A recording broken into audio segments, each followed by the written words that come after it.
Salut à tous et bienvenue sur la chaîne Les Tutos de Chloé. Dans cette vidéo, je voudrais essayer de vous rassurer un peu et de vous donner quelques conseils avisés sur les différents piratages que nous avons subis en France.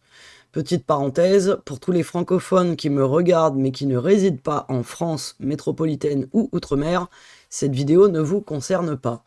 Là, je m'adresse vraiment spécifiquement aux Français qui peuvent utiliser les sites institutionnels tels que France Travail, la Caisse d'allocation familiale, l'assurance maladie, la NTS et certains opérateurs de téléphonie ou d'internet qui sont français, tels que Free par exemple, qui s'est fait également pirater dernièrement. Donc comme vous le savez probablement, hein, on a subi énormément de cyberattaques ces derniers mois en France, et c'est un problème assez récurrent en ce moment. La question que beaucoup d'entre vous doivent judicieusement et légitimement se poser, c'est est-ce que mes données à moi, personnelles, ont fuité quelque part? La bonne nouvelle, c'est que je vais pouvoir vous indiquer comment vérifier tout cela gratuitement. Alors, la première chose à faire, ça va être d'aller sur un site gratuit, dont je vous mets bien entendu le lien dans la description, qui s'appelle I have been pwned, ce qui veut dire simplement en français, est-ce que j'ai été piraté? Donc vous voyez que l'interface, elle est très simple. Ici, dans le champ email adresse, vous allez tout simplement entrer votre adresse email pour vérifier. Donc là, je vais mettre l'adresse des tutos de Chloé qui, à mon avis, est safe. Je pense pas que celle-ci ait été piratée puisque je l'utilise vraiment très rarement. Vous faites check. Vous attendez quelques instants et vous allez voir que le site, voilà. Le site vous indique directement si votre adresse email a fuité quelque part ou non.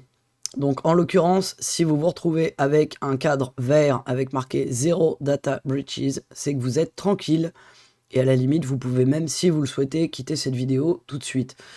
Je vous suggère tout de même d'aller jusqu'au bout, tout simplement parce que je vais vous donner 2-3 conseils pour éviter les ennuis. Bien entendu, le site est en anglais. Ça aussi, si c'est un souci pour vous, vous faites tout simplement un clic droit et vous faites ici traduire en français. Voilà, on a tout simplement la traduction tout de suite. Donc là, en l'occurrence, moi j'ai utilisé une adresse là que j'utilise très peu. Maintenant, je vais tenter avec une adresse que j'utilise déjà beaucoup plus et depuis beaucoup plus longtemps. Donc que je vais évidemment cacher pour le besoin de confidentialité, même si de toute manière elle a déjà fuité, j'ai envie de vous dire, probablement. Alors on fait vérifier de la même manière, et voilà, et là en l'occurrence, je m'aperçois, mais je ne suis pas surprise, que j'ai 11 fuites de données. Donc oh non, vos données ont été compromises, cette adresse email a été retrouvée dans des fuites de données multiples. Consultez les détails ci-dessous pour savoir où vos données ont été exposées. Donc si vous descendez, vous allez pouvoir voir rapidement sur quel site a été piraté et lesquelles de vos données ont été compromises. Donc par exemple, vous voyez qu'en septembre 2024, le site Cultura a été hacké. En l'occurrence, j'ai un compte avec l'adresse email que j'ai indiquée, donc ont été compromises les données suivantes. Mon adresse email, mes noms et prénoms, mon numéro de téléphone, mon ou mes adresses physiques et les différents achats que j'ai pu faire sur le site de Cultura. Je vois aussi que j'ai eu mon compte Twitter de piraté. Ça, je ne sais même pas ce que c'est. En novembre 2020, une collection de plus de 23 000 sites web prétendument compromis, connus sous le nom de Site O'Day. Alors là, vous voyez, j'ai même pas... Je peux aller voir le détail si je le souhaite. Voilà, bon, il y a des passwords et des adresses email qui ont été piratées également en 2020. Je sais même pas exactement à quoi ça correspond. Donc ça, pour le coup, j'irai voir de mon côté avec un peu plus de détails. Cela dit, j'enregistre mes mots de passe sur mon compte Google, ce que vous faites peut-être vous aussi. Et je sais que Google me prévient régulièrement que certains de mes mots de passe ne sont plus sûrs et qu'ils ont probablement été craqués ou qu'ils ont fuité. Donc ça, c'est vraiment un truc à vérifier. Là, pour le coup, je vais retourner là-dessus.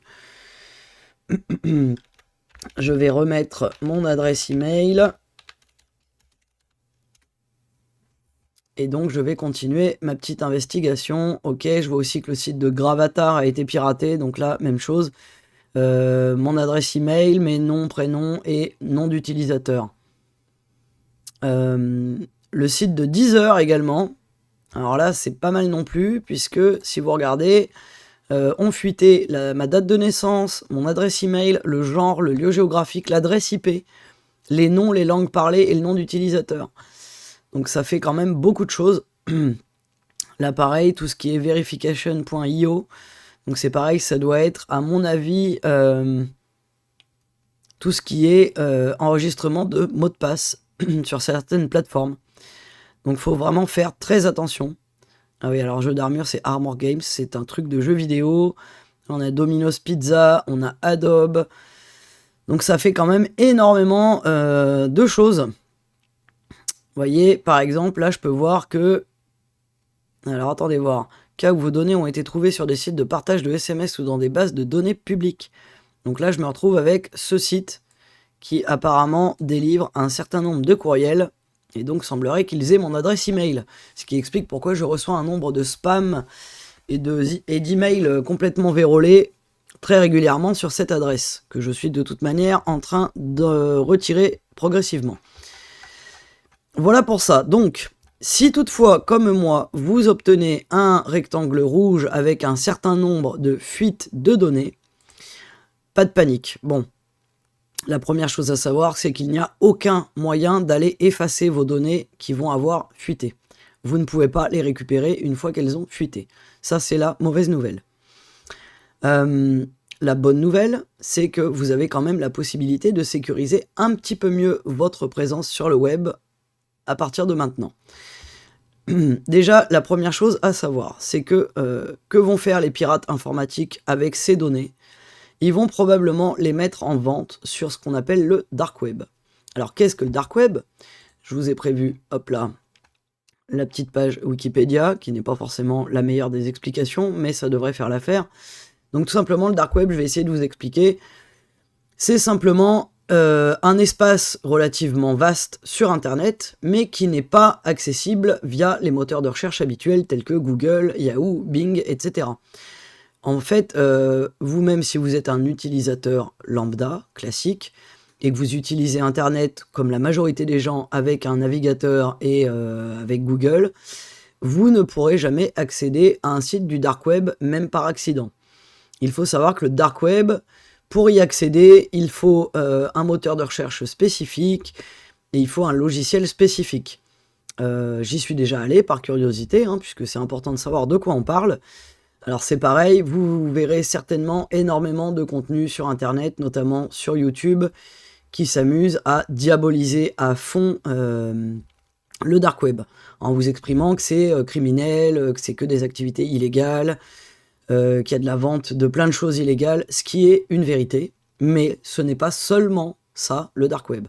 Le dark web peut servir également, dans certains pays par exemple, où les gouvernements vont décider de verrouiller Internet pour éviter la circulation d'informations, pour les lanceurs d'alerte, etc., où là, justement, le dark web a une utilité extrêmement formidable, qui permet donc à des journalistes, par exemple, de pouvoir malgré tout consulter des news ou en envoyer. Il peut y avoir du coup des réseaux alternatifs comme ça qui permettent quand même de communiquer de l'information réelle, et ce n'est pas donc seulement des choses criminelles ou illégales. Ça peut être parfois pour de très bonnes choses aussi. Vous avez par exemple certains sites d'information officiels, tels que, je ne sais plus, j'ai peur de vous dire une erreur, mais je crois que c'est le New York Post par exemple, qui a une copie de son site internet sur le dark web, afin d'être accessible même aux pays où on décide de verrouiller l'information, tels que des pays dictatoriaux comme la Corée du Nord ou ce genre d'endroit. Donc ça n'a pas que des mauvais aboutissements, évidemment, le dark web. Maintenant, qu'est-ce qu'on peut faire concrètement désormais ? La première chose à faire, ça va être tout simplement de changer vos mots de passe. Tout ce qui est compte qui a été piraté ou vos données ont fuité, je vous invite vraiment sérieusement à aller modifier vos mots de passe. Maintenant, c'est pareil, quand on change un mot de passe, on va regarder ça ensemble. La première chose à faire, c'est de ne pas mettre, même si c'est la majorité des gens, de ne pas mettre de données personnelles dans vos mots de passe. Qu'est-ce que j'entends par là? Je le sais puisque dans mon métier, hein, on me donne régulièrement les mots de passe. Beaucoup de gens me donnent leurs mots de passe pour leur compte des impôts, leur compte de retraite, le PC en lui-même, l'adresse email, le compte Google, le compte Microsoft et ainsi de suite.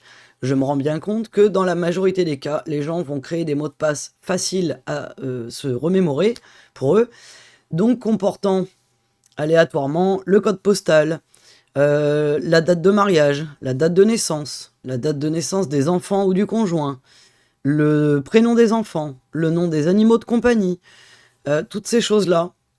Certes, c'est très pratique pour nous souvenir de nos mots de passe, mais je vous le dis, c'est le meilleur moyen pour les pirates de pirater vos mots de passe.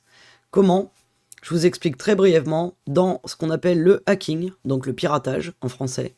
La première des étapes du hacking, ça va être ce que l'on appelle le hacking social. Qu'est-ce que le hacking social? Dites-vous bien qu'un pirate qui décide de vous cibler, vous particulièrement, la première chose qu'il va aller regarder, ça va être vos comptes sur les réseaux sociaux. Ça peut être LinkedIn, ça peut être Facebook, ça peut être Instagram ou peu importe.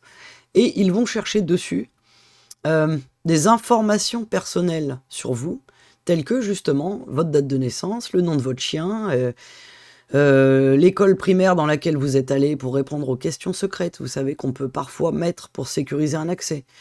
Ça peut être votre date de mariage, ça peut être le prénom de vos enfants, et ainsi de suite. Ça, c'est le hacking social. C'est déjà, grâce à ça, ils vont déjà avoir un certain nombre d'indications sur les potentiels mots de passe que vous pourriez utiliser ou créer. Donc ça, je sais que c'est pourtant très pratique, mais je vous invite vraiment à ne pas mettre ce genre d'infos dans vos mots de passe. Essayez de mettre complètement autre chose, et je peux même également vous inviter, si vous avez un compte Google, tout comme moi, vous le voyez tout de suite, si ici vous avez votre initiale ou votre photo, c'est que vous avez un compte Google de connecté, et auquel cas, quand vous créez un compte sur quelque site que ce soit, généralement Google vous suggère un mot de passe déjà conçu pour être très sécure. Je vous invite vivement à utiliser ce gestionnaire de mots de passe Google, qui vous permet du coup de générer un mot de passe différent pour chaque compte, ce qui est extrêmement utile et efficace en termes de sécurité sur le web. Et surtout, ça va être des mots de passe qui ne sont quasiment pas craquables, avec vraiment des caractères qui n'ont rien à voir avec les autres, pas de mots en français ou en anglais ou peu importe, pas de données qu'on puisse trouver sur vos réseaux. Donc je vous invite vivement à utiliser ceci. Maintenant, vous allez me demander, si vos données ont fuité, qu'est-ce que cela peut engendrer pour vous? Eh bien, dans la majorité des cas, vous allez recevoir forcément des emails d'arnaque, des tentatives de phishing, comme on appelle ça. Ça peut être par téléphone, sur nos smartphones, on en reçoit aussi énormément. Les petits textos du genre vous avez un colis, il rentre pas dans la boîte aux lettres, merci de cliquer sur ce lien pour donner au facteur les indications de livraison. Je vous le dis, la règle d'or, ne cliquez jamais sur un lien si vous n'êtes pas sûr du lien. Que ce soit par email ou sur votre téléphone par texto ou WhatsApp plus encore, ne cliquez jamais sur ces liens. Donc je vous donne un exemple tout bête, on a tous déjà reçu, je pense, des emails frauduleux qui imitaient une institution quelconque. Ça peut être la banque, ça peut être la CAF, ça peut être les impôts, ça peut être n'importe quelle institution quasiment aujourd'hui. Admettons par exemple, vous avez reçu un email qui se fait passer pour la BNP Paribas et il se trouve que vous avez un compte dans cette banque. Donc vous êtes tenté de cliquer sur le lien de l'email pour aller vérifier votre compte, s'il y a bien eu un problème ou un crédit ou peu importe. Ne cliquez surtout pas sur le lien donné dans le mail. Si vous n'êtes pas sûr du mail, vous ouvrez un autre onglet internet, vous passez par Google, vous tapez BNP Paribas et vous allez aller sur le site de la BNP Paribas directement via le lien Google. C'est vraiment le meilleur moyen d'éviter une énorme erreur. Certains sites, sachez-le, certains pirates vont copier un site tellement bien que une fois dessus, vous n'aurez pas du tout la sensation d'être sur un faux site. Vous serez quasi persuadé, vous, utilisateur, d'être sur le site de la BNP Paribas ou toute autre institution. Et malheureusement, vous allez y rentrer, par exemple, votre code confidentiel pour entrer sur votre compte bancaire.